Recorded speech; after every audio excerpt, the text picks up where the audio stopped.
Southern University. It is with great pleasure that I speak in front of all of you today on the impact of such an important project as the New Silk Road on the political and economic development of my country. Egypt had already a pivotal role in the old Silk Road, which was disrupted and disintegrated in 1720. Back then, thanks to its geographic position and its unique capabilities, Egypt participated in enriching the system of old roads that used to link between the continents of the ancient world. Thus, aside of being the principal entrance for the transfer of goods and people between Asia and the Arab world, Egypt had also a major role in the human development of the ancient world with the transfer of culture. We are all aware of how the Egyptians managed to transfer important sciences between ancient civilizations, which had a great impact on the development of the whole human civilization back then.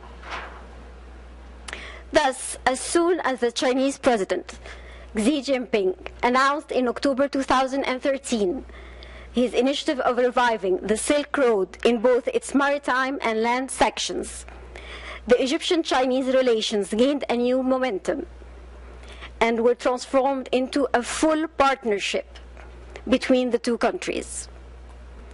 This was highlighted during the visit of the Chinese president to Cairo in January 2016. During this visit, the Egyptian role was transcended from being just a station on the Silk Road to a major partner without which the initiative could not be complete. During my intervention, I will present the Egyptian role in the New Silk Road project based on the following points. Why is Egypt interested in the Chinese initiative? How is Egypt's participation important in the success of the New Silk Road project? The development of the Egyptian-Chinese relations thanks to the New Silk Road project, and what is the way ahead for Egypt?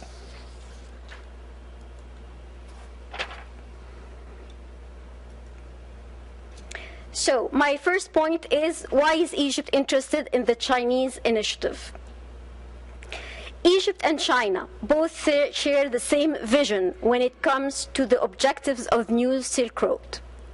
They both consider that the economic cooperation, the human and cultural interactions, the principle of non-interference in other countries' internal affairs, the policy of open doors, and the access to development are all basic tools to achieve peace, prosperity, and stability to all countries. Moreover, as the leading country in the Middle East and Africa, Egypt is very keen to adopt this initiative because it considers it to be the material representation of the development by peace.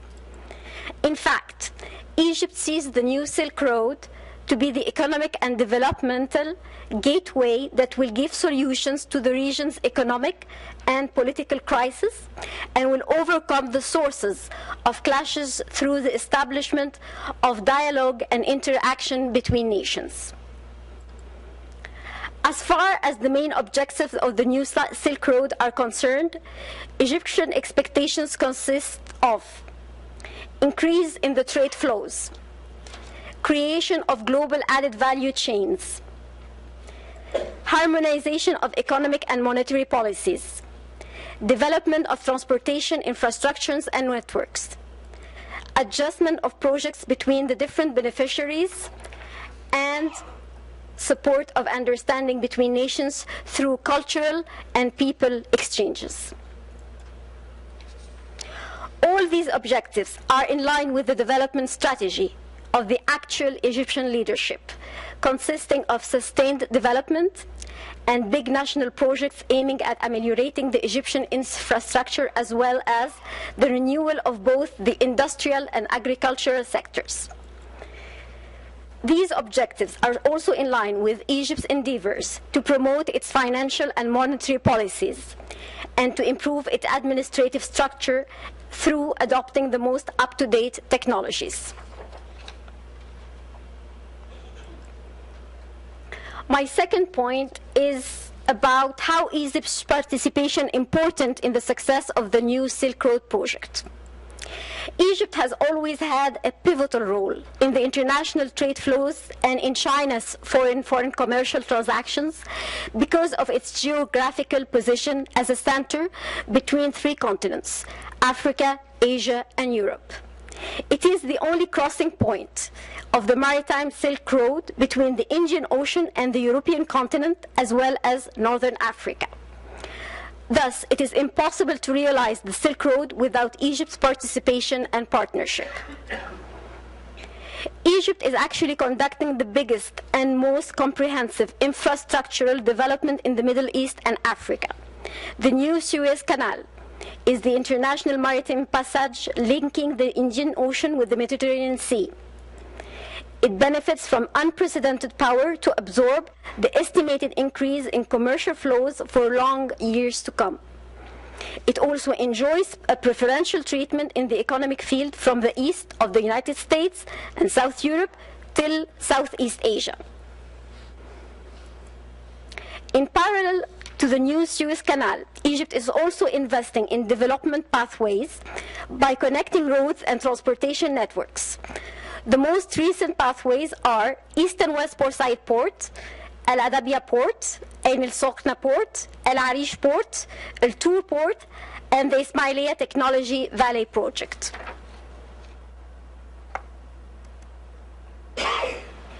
Egypt's assets do not only rely on its traditional industry. It also invests in new, innovative, and scientific industrial products. As an apparent example, we can notice that the industrial zone in the Suez Canal provides logistic and industrial services to Saudi Arabia, which constitutes a gate to the Gulf countries, to the maritime port of Mombasa in Kenya, and to Djibouti as a gate to Ethiopia and the center of Africa. Moreover, as far as Egypt's role in facilitating China's foreign trade is concerned, China benefits from both the Egyptian internal market, which possesses a high purchasing power, 11% increase of bilateral trade between Egypt and China in 2015, and from the treaties Egypt has signed with a large number of countries, such as the Arab Free Trade Area, the Common Market for East and Southern Africa, the EU-Egypt Association Agreement, the Free Trade Agreement between Egypt, Jordan, Morocco, and Tunisia, the Agadir Agreement, the trade agreement between Egypt and the Mercosur bloc comprising Argentina, Brazil, Paraguay, and Uruguay, in addition to the bilateral preferential agreements with Turkey and the USA. China's access to all these markets through Egypt gives its exports a 2 billion people market.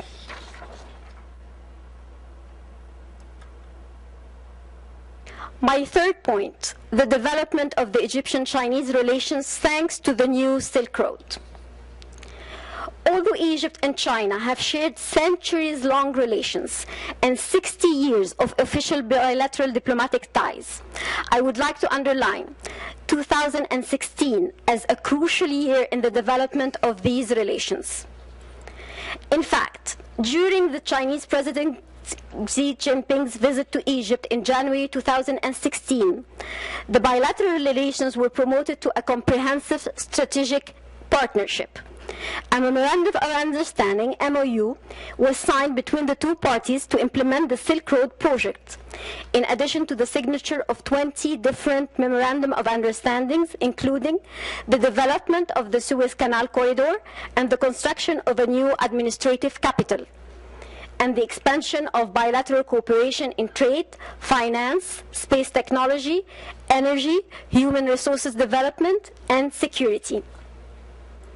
During this visit as well, China agreed to invest the amount of $15 billion in Egyptian projects, and a new big industrial zone, more than 75 million square feet, was allocated to China in the Suez Canal zone in order to encourage Chinese companies to invest, especially those from China's competitive sectors such as textile and steel. It is noteworthy that China has already more than 86 companies active in the Suez Canal zone worth $1.1 billion of investments.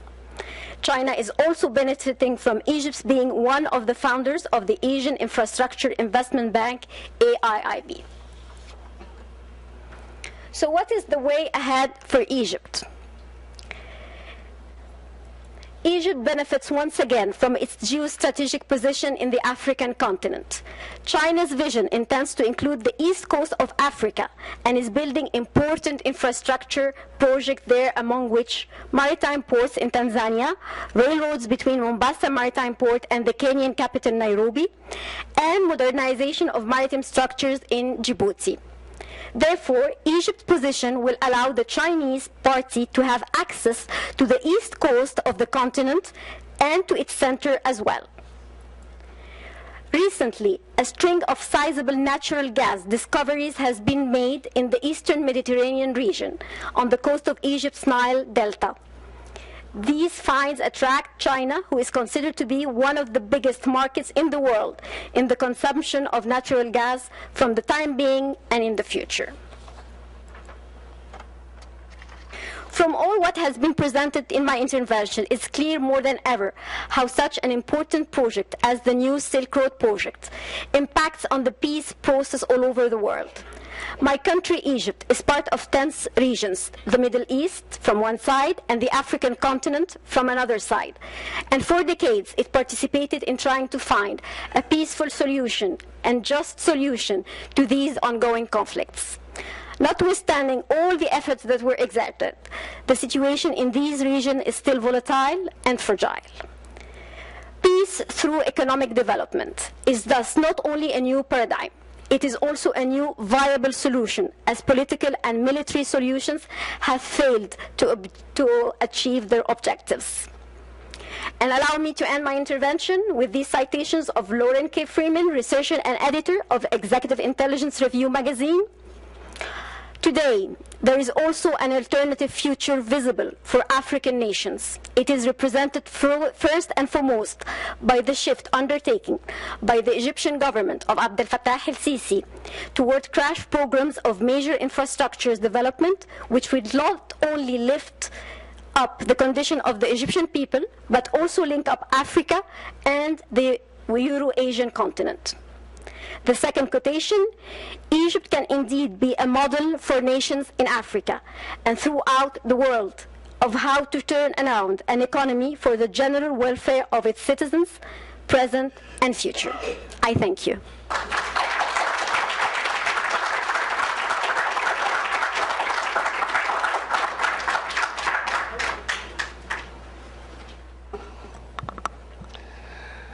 Consul of the Egyptian Consul, Rahim Khalif, that was excellent. Thank you. You know, you made a point as far as connecting with the new Silk Road, connecting with China, and one, as we bring up Brian Lance, one of the key connections is also when there's unity, there's so much power in what we can accomplish. And you said accomplishing these things through economic development, using peaceful methods, overcoming some of the world's weaknesses, some of the countries where we have seen. Last year, the United Nations indicated the next 30 years should be the years of getting out of poverty. And when you have projects where people work together in unity, getting out of poverty is a reality for many countries. And on that, let's bring in Brian Lance, my new friend. He's representing the Schiller Institute. Brian is a founding member and representative of the Schiller Institute. He's here, founded in 1984 by Helga Zapp LaRoche. The Schiller Institute is working around the world to defend the rights of all humanity to progress, material, cultural, and intellectual. Mr. Lance has been engaged in dialogue on these topics for 4 decades as a researcher, writer, and activist. On economics, Lance has begun a series of presentations on the reports of the Treasury Secretary Alexander Hamilton. the father of the American system of political economy, Lance shows that Hamilton would recognize strong parallels between his own thinking and the principles of the work in China's rapid economic and human development, lifting 800 million people out of poverty in less than 40 years. Now that's truly amazing. And if we can continue in unity, as it says, if they're in unity, there's nothing that we cannot do. Brian Lance, please.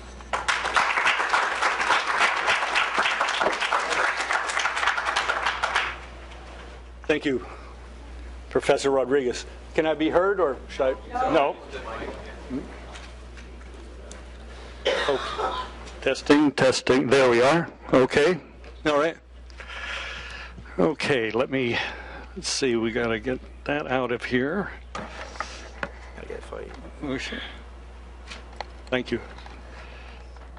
Right here, the chromium. Yep.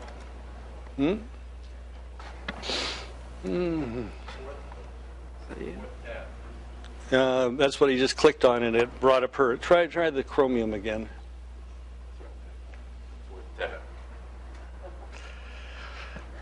This is Mike. Mike's helping out here. Hello. Here you go. Slides. There we go. Okay. Okay. All right. And Thank you, Mike. yeah. All right. Okay. Well, yes. I mean, so much has been covered. Hopefully, what I will present will just kind of fill out many of the concepts and bring in more to the fore the role of the United States. Not only the role with the Silk Road, but the transformation of the United States by adopting Hamiltonian policies again. And I'll come to that at the conclusion. What you see on the screen now is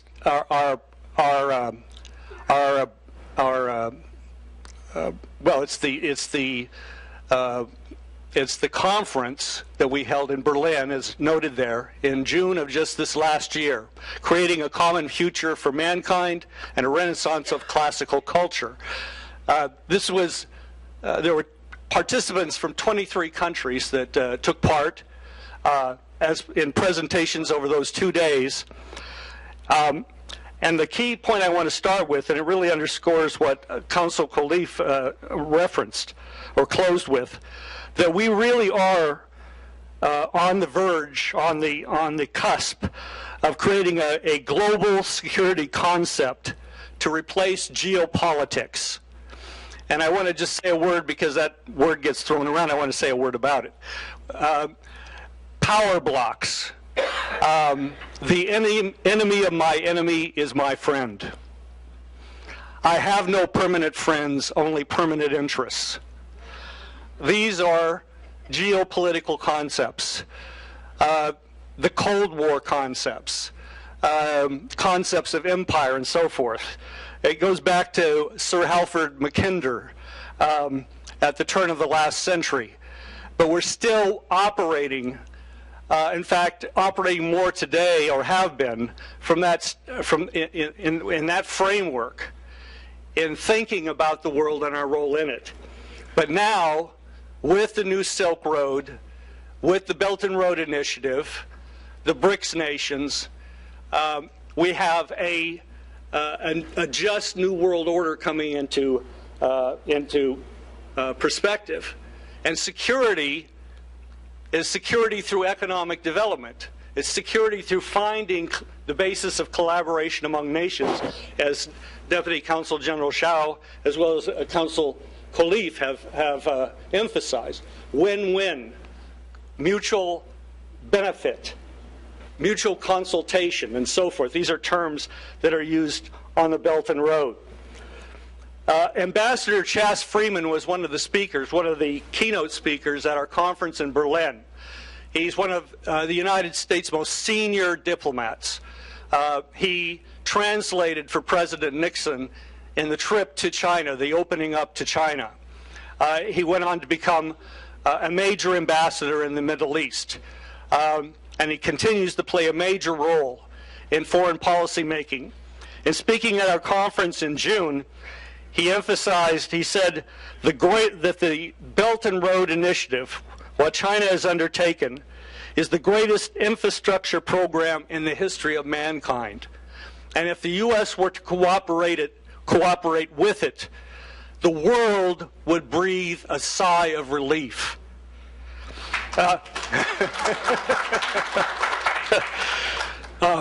So here we have a picture of the Belt and Road. We've been talking about it.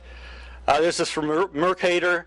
I want to emphasize a few different points here. Here, let me say the corridors that we've been talking about of economic development. These are not, for example, with railway or maritime, these are not simply point to point. It's not from getting from point A to B like flying an airplane. The corridors are themselves open up vast areas, vast resources, most importantly human creative resources, to develop, to build new cities. If we think back to the Continental Railroad, the Transcontinental Railroad in the United States, initiated by Abraham Lincoln, it gives you an idea of this. But now this process is accelerated.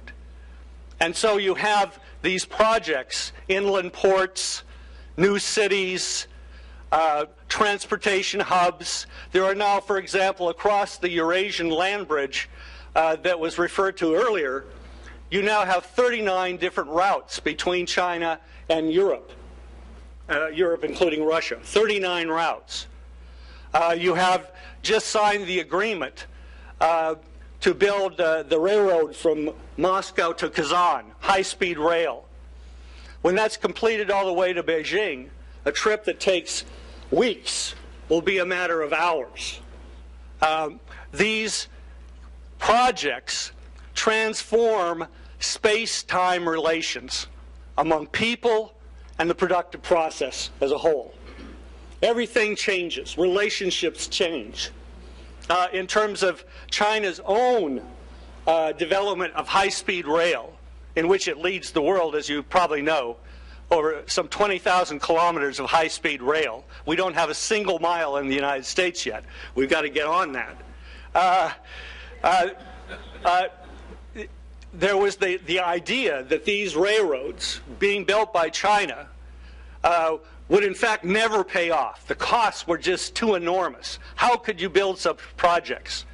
Well, already The Economist, the magazine London Economist, you may know it as, which is one of those that were poo-pooing this whole process, had to admit a few weeks ago in its publication that in fact already these railroads, these high-speed rail systems, the busiest of them, have doubled the business activity along these lines. In other words, 50% of those traveling on these high-speed rail had never traveled those routes before. The movement of people, of produce, of product, of ideas is accelerated.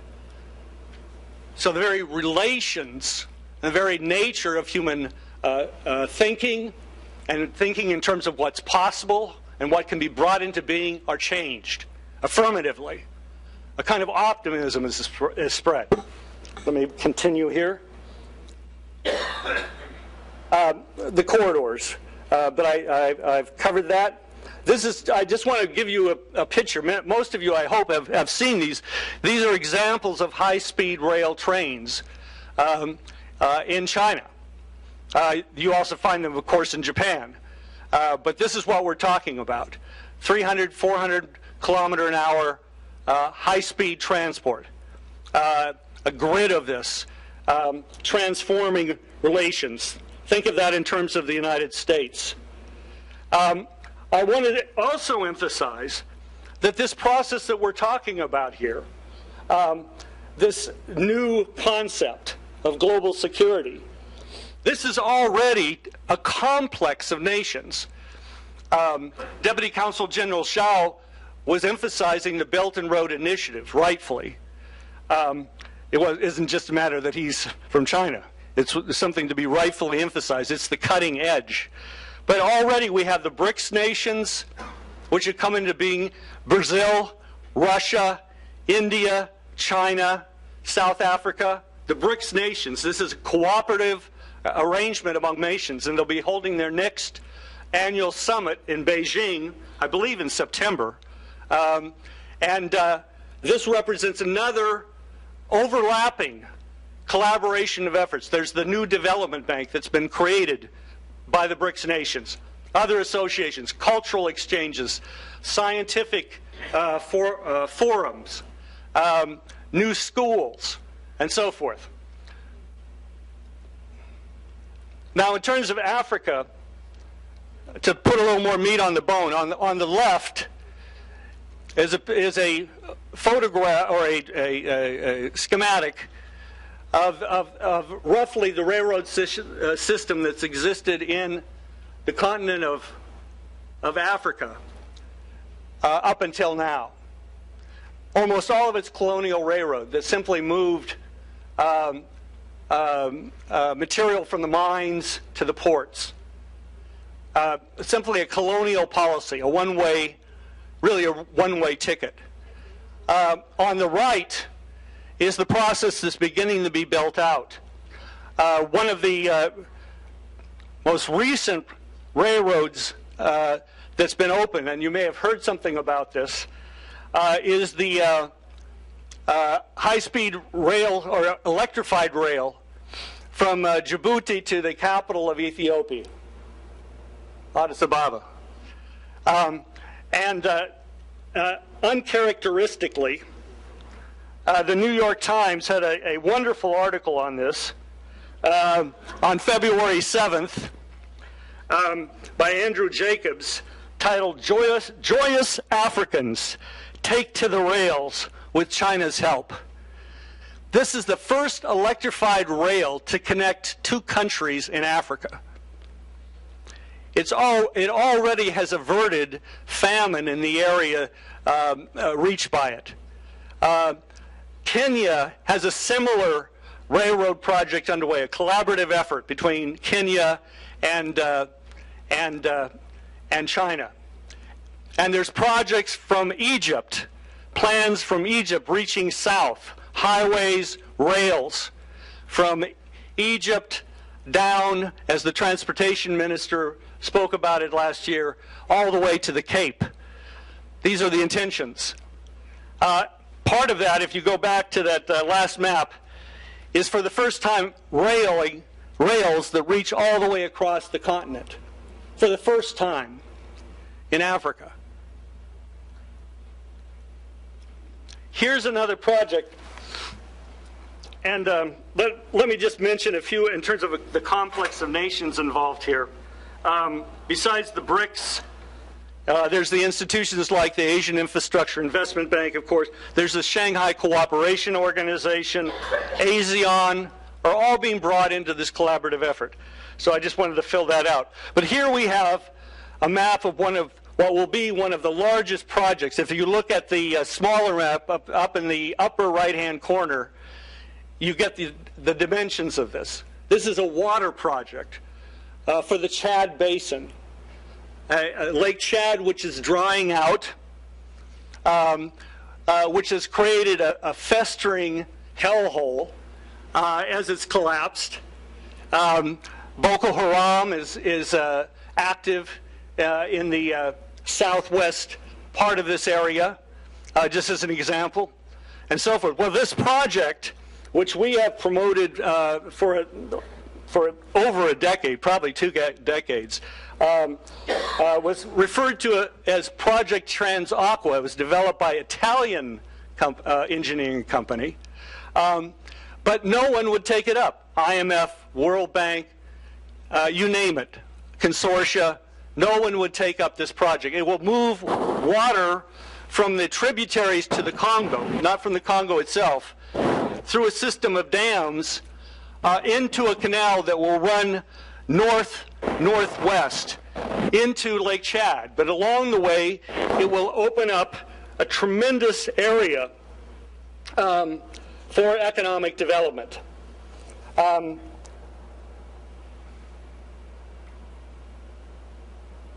These tributaries being tapped will also generate millions of kilowatts of energy in terms of electricity for the area. This is really reaching an entire 12-nation area. This has now been taken up by Power China, the company that built Three Gorges Dam, the largest hydroelectric facility in the country. A memorandum has been signed.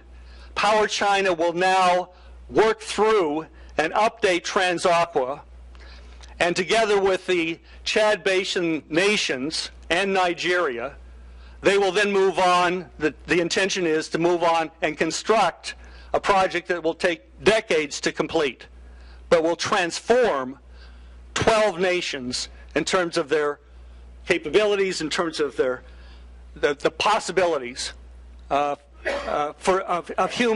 growing human creative activity in all forms. So this is an example. No one would take this up until Power China came along. And now it's moving forward for the first time. This is similar projects in South America in terms of transoceanic projects that are proposed. China's deeply engaged in that. Now, how does the United States get into this? How do we join? This is a picture, you can see it there, titled The World Land Bridge. And I don't know if you can make it out, but here is, from the top down, here's the connection between Eurasia and onto Africa and the Americas through Canada, the United States, and on down into Latin America, the Caribbean, and South America. The crossing of the Bering Straits. Oh, okay, thank you. Is the question of building a tunnel, a 100-mile-plus tunnel. This is a drawing by, for a paper done on this project by Dr. Hal Cooper, a leading railroad engineer, collaborator of ours. Just gives you an idea of what this project would look like to link the Americas and Eurasia. This is well, you can see a cutaway of what that tunnel would look like across the Bering Straits.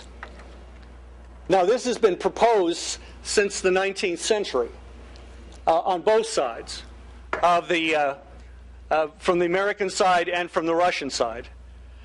Well, now, for the first time, there is a discussion process.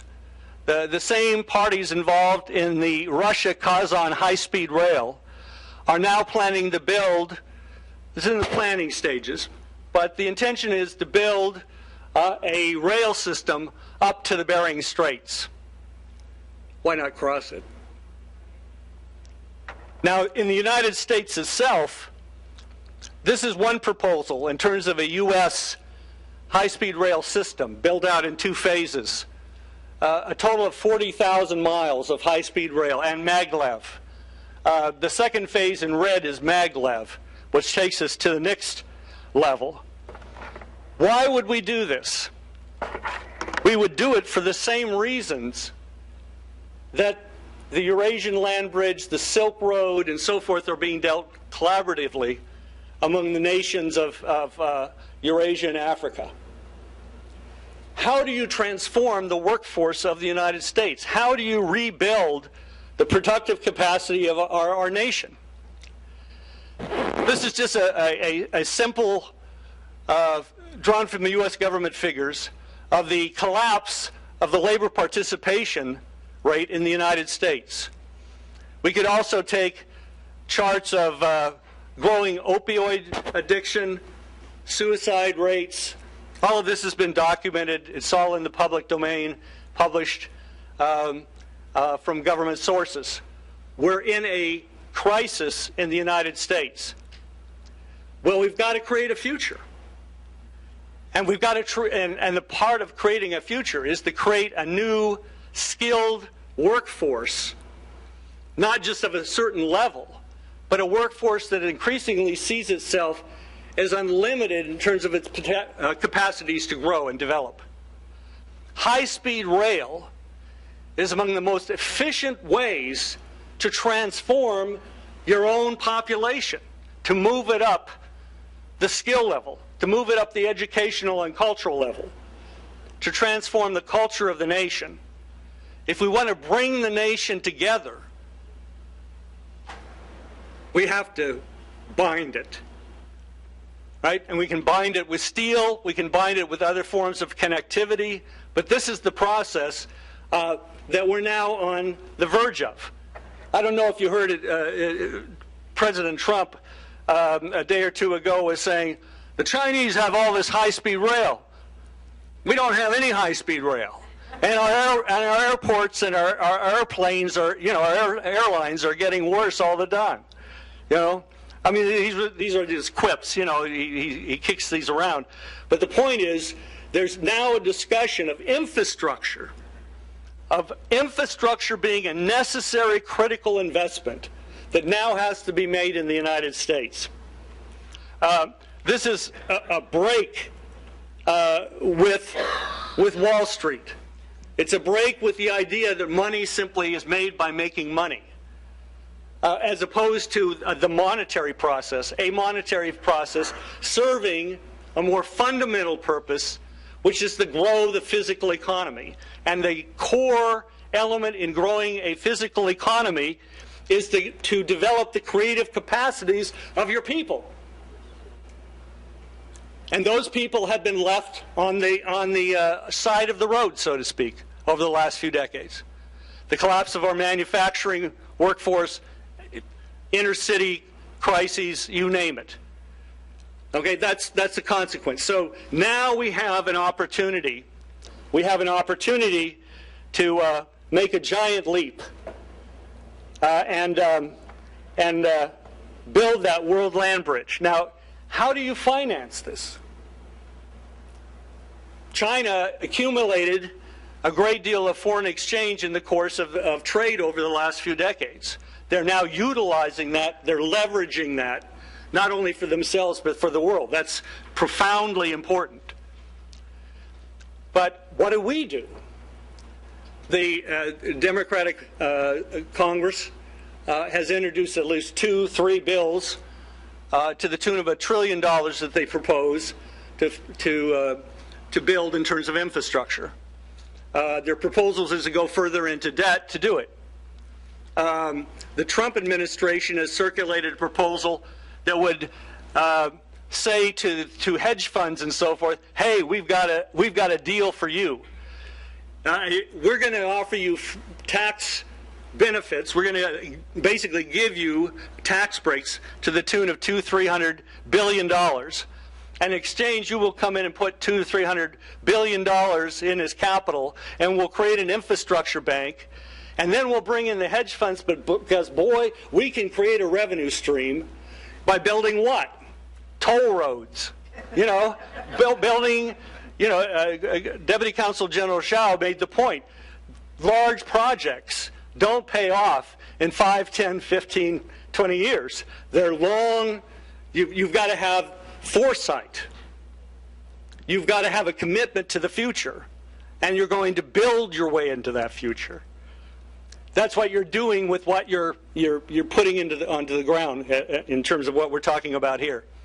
Well, if you followed this, President Abe, Prime Minister Abe of Japan, was just here in the United States and offered $150 billion in terms of investment into the United States, and said to President Trump, well, we can build a maglev from New York to Washington, D.C., and it will get you from Trump Tower to Washington, D.C. in an hour. And that's true. That could be done today. There's no such thing that exists in the United States right now. All right? China, the CIC, the Chinese Investment Corporation, which is apparently the second largest sovereign wealth fund in the world, with over $800 billion in assets, has proposed this is in Hong Kong a few weeks ago, proposed, and this was covered in Bloomberg, Business Insider, so on, Wall Street Journal, and so forth, it proposed that they would like to take a very significant proportion of the $200 billion plus that they have in government bonds and put it into U.S. government or U.S. infrastructure. Well, we're now up to $350 billion. In other words, money that left the United States, in a certain, you could look at it in a certain way in terms of the trade deficit, comes back as investment back into the United States. Well, if we create a national bank, or we can call it an infrastructure bank, but if we create a national bank and say to these parties, to these funds and others, including in the United States, invest these funds as capital into this bank, to capitalize this bank, then this bank can issue a multiple of that capital as credits for long-term projects. We can ensure a return of 5%. We can tie it to a tax revenue stream. We'll be doing exactly what Treasury Secretary Alexander Hamilton did to pull the United States together at the end of the American Revolution. When we were in hock, we were busted, broke, and the only thing we had was debt. We got everyone who had that debt to put their money into what became the first national bank of the United States to capitalize it, to invest in the future of the country. Canals, roads, so on and so forth. We can do exactly that process again. So it's within reach. We can do this, and we can become a major part of the new Silk Road. And I would just add, just from the standpoint of Texas, as just part of this picture, look, we're on the doorstep of the Caribbean nations, of South America. We have, of course, business relations and so forth already, oil, gas, you name it, tourism and so forth. However, what's now going on in South America, I passed over it very quickly. In South America, China, Russia, other countries are joining with countries such as Bolivia, Peru, and so forth, to build out a whole new infrastructure, including rail. But for example, in Bolivia, a nuclear research city. Evo Morales' intent, the president, on turning Bolivia into a center of high-tech knowledge and nuclear science for all of South America. Ecuador, China's teamed with the government of Ecuador to build out a science city in Ecuador. Now, the dams, all these other projects have been built and are being built and are being expanded throughout South America as we speak, including in Chile, as was referenced. Not only in terms of the electrical side of the thing, the interconnectivity in terms of cable and so on and so forth, but also in terms of boring a tunnel, from one side of South America down there towards the tip, to connect the countries on both sides of that rocky divide. Now, as that infrastructure is all built out, that means you're dealing with an entirely different set of societies with new capabilities that Texas could be selling, could be exporting into, in terms of high-tech manufacturing, into South America and likewise the Caribbean.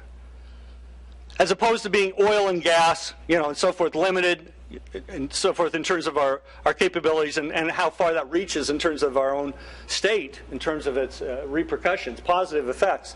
We could transform Texas in the process of this transformation of the Americas. So again, this is another example of how this process could unfold. So we hope, and we're making an effort on this. We hope that President Trump will attend the Belt and Road Initiative Summit in May in Beijing.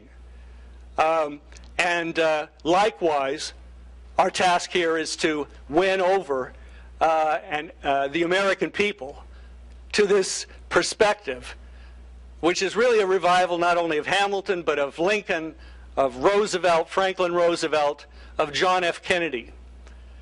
And just finally, space. The space program.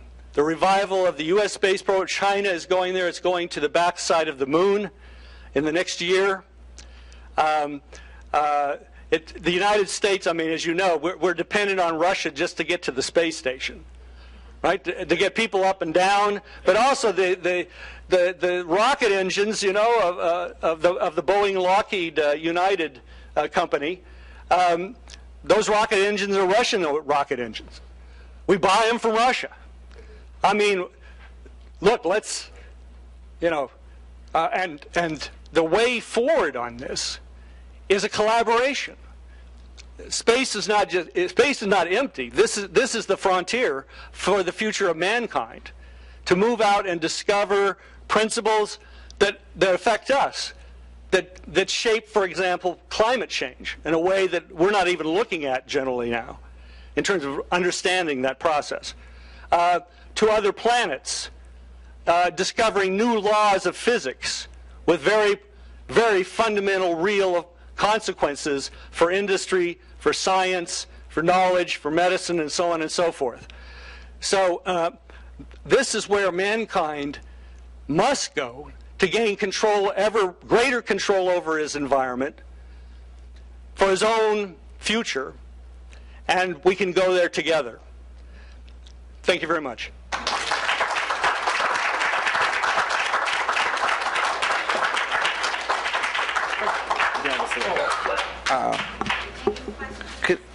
Could I invite you to the panel, please?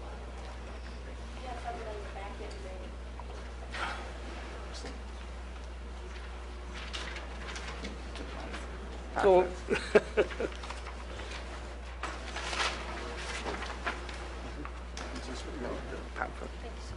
Thank you, Professor.